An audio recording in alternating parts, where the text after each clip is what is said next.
વડોદરામાં વિકાસ રોકાયો છે। અટલાદરા અને માંજલપુરને જોડતો રેલવે બ્રિજ 4 વર્ષે પણ અધૂરો જોવા મળી રહ્યો છે। કોર્પોરેશન 4 વર્ષથી આ બ્રિજનું નિર્માણ કર્યું છે। કુલ 47 કરોડની આ યોજના 5 વર્ષ પછી પણ અધૂરી જ જોવા મળી રહી છે। કોર્પોરેશન રેલવેનું બહાનું કાઢીને જવાબદારીમાંથી છટકી રહ્યું છે। રેલવે અને કોર્પોરેશનના અધિકારીઓમાં સંકલનનો અભાવ જોવા મળ્યો છે અને સંકલનના અભાવે જ બ્રિજનું કામ સમય મર્યાદામાં પૂરું થઈ શક્યું નથી।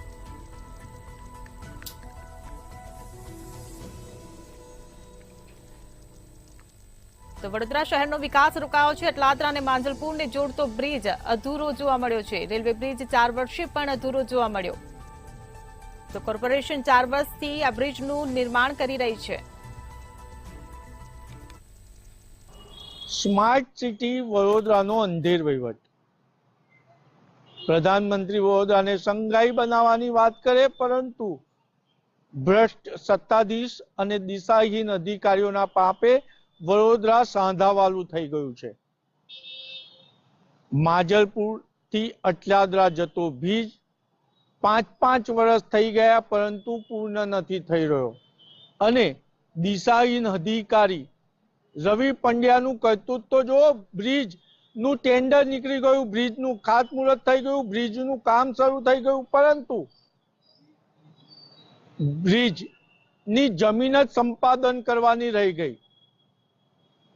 આ એ દિશાહીન અધિકારીઓ છે કે કદાચ આ સમાચાર બાદ એમને પ્રમોશન મળે અને કોઈ સારી જગ્યા પણ મૂકવામાં આવે, પરંતુ આની પાછળ ભ્રષ્ટ સત્તાધીશો પણ એટલા જવાબદાર છે। કારણ કે માજલપુર થી અટલાદરા જતો બ્રિજ 47 કરોડના ખર્ચે બની રહ્યો છે અને જ્યારે આ બ્રિજનું ખાતમુહૂર્ત થયું ત્યારે દિશાહીન અધિકારી રવિ પંડ્યા ભૂલી ગયા કે જમીન સંપાદન કરવાની રહી ગઈ છે।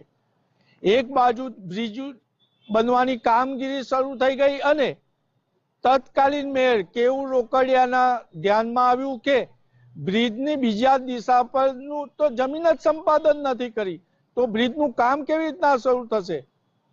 તત્કાલીન મેયર કેવું રોકડિયાએ જમીન સંપાદન કરાવી અને નિલેશ રાઠોડે બ્રિજના કામને ગતિ આપી। ત્યારે હવે બ્રિજનું પુનઃ કામ શરૂ થયું છે, પરંતુ વિચારવા જેવી બાબત એ છે કે ગુજરાતના મુખ્યમંત્રી ભૂપેન્દ્રભાઈ પટેલ વારંવાર ટકોર કરીને કહી રહ્યા છે કે સુરત અને અમદાવાદ આગળ નીકળી ગયું, વડોદરાનો વિકાસ કેમ રોકાઈ ગયો? તો વડોદરાનો વિકાસ રોકાવા પાછળ દિશાહીન અધિકારી અને ભ્રષ્ટ સત્તાધીશો જ છે તેવું સ્પષ્ટ જણાય છે। અને જે અધિકારીએ જમીન સંપાદન જ ના કરી તેને હજુ સુધીને કોઈ એક નોટિસ આપવામાં નથી આવી। ખરેખર તો આ બેદરકારી બદલ રવિ પંડ્યાને નોટિસ આપવી જોઈએ। તેની જગ્યાએ રવિ પંડ્યાને મેં એડવાન્સમાં અભિનંદન આપી દઈએ કે ટૂંક સમયમાં એમનું પ્રમોશન પણ થઈ શકે છે। એટલે વડોદરા વિકાસ રોકાવા પાછળનું કારણ ભ્રષ્ટ સત્તાધીશ અને દિશાહીન અધિકારીઓ છે।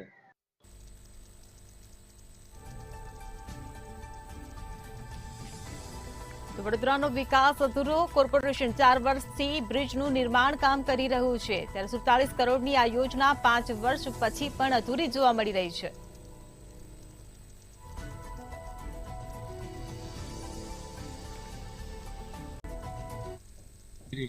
સાહેબ, આટલા સમયથી આટલો જે કામ ચાલી રહ્યું છે 4 વર્ષથી, જે 1.5 થી 2 વર્ષનું ટાર્ગેટ હતું એની જગ્યાએ ઘણું લેટ ચાલી રહ્યું છે। પબ્લિકને ઘણી તકલીફ પડી રહી છે। ગવર્મેન્ટ, કોર્પોરેશન ને રેલવે ખાતું એના માટે જલ્દી કરે એ બધા માટે સારું છે। સરળતાએ બધાને તકલીફ ઓછી પડે એટલી રિક્વેસ્ટ કરવામાં આવે છે। બ્રિજ બનવામાં 9 કરોડ આ લોકોના છે, કોના? રેલવે વાળા। વડોદરાનો વિકાસ થંભી ગયો। આપ જોઈ શકો છો એમ આ બ્રિજ છે, માજલપુર થી અટલાદરાને જોડતો બ્રિજ છે। અંદાજિત 47 કરોડ રૂપિયાનો આ બ્રિજ બની રહ્યો છે, પરંતુ છેલ્લા 3 વર્ષ થઈ ગયા છતાં બ્રિજનું કામ પૂર્ણ નથી થતું અને ગુજરાતના મુખ્યમંત્રી ભૂપેન્દ્ર પટેલ પણ કહે છે કે સુરત અમદાવાદ આગળ નીકળી ગયું, વડોદરા કેમ થંભી ગયું? એની પાછળ કંઈક ને કંઈક કારણ આવા પણ છે કે અંદાજિત 47 કરોડનો બ્રિજ અને હાલ આ કામ ગોકળગાય ગતિએ ચાલે છે। એ બાજુ નાગરિકોને વેરાનું વળતર નથી મળતું અને બીજી બાજુ 250 કરોડ રૂપિયા બોન્ડ એટલે વ્યાજ થકી લીધા છે, એટલે વ્યાજે રૂપિયા લીધા હોવા છતાં પણ વિકાસ થંભી ગયો છે. આપણે અહીંથી પસાર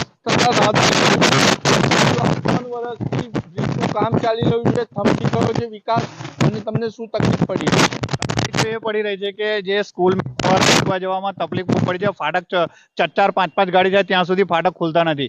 બીજું કે તકલીફ એ પડે છે કે પાછળની સાઈડનો જો રસ્તો છે એમાં પાણી ભરાઈ જાય છે. આમ ગોલ ઠેઠ વરસાદ બ્રિજ ભરવા જવું છે, આમ વિસાવંતરી જવું પડે છે. પેલી ફાટક વહેલી ખુલતી બી નહીં. આ ફાટકે ત્યાં પેલી સૂર્યદર્શન ફાટકે ટ્રાફિક બહુ જામ છે, અને અહીંયા કેવું 7-8 ગાડી ચાલુ કર્યા વગર ખોલતા નથી. એવું કહે છે કે આ પેનલ વાળી ફાટક છે, એવું કે છે. પણ આ જે વિકાસ થંભી ગયો છે એનાથી શું તમારે પેટ્રોલની પણ ખપત વધારે થઈ રહી છે, અને બીજી શું તકલીફ પડી રહી છે? પેટ્રોલ તો મોંઘું જ છે જ. પહેલી વાત તો કોઈ બી વસ્તુ તમે જાઓ તો મોંઘવારી તો બધામાં નડે છે. એ સામે વળતર બી એટલી સેલરી નહીં મળતી. પણ મેન વસ્તુ કે જે આ જ કામ થતું હોય તો એના લીધે મોડું બહુ થાય છે. આ 4 વર્ષ થાય છે આ બ્રિજને ઉદ્ઘાટન કરે, ખાતમુહૂર્ત કરે, 4 વર્ષ થાય. ત્યાં પછી મેયર સાહેબને અમે રજૂઆત કરેલી. મેયર સાહેબ નિલેશ રાઠોડ જાતે આવ્યા અને કીધું કે 6 મહિનાની અંદર આ બ્રિજ રેડી થઈ જશે. એની જગ્યાએ આજે 1-1.5 વર્ષ થવા આવ્યું.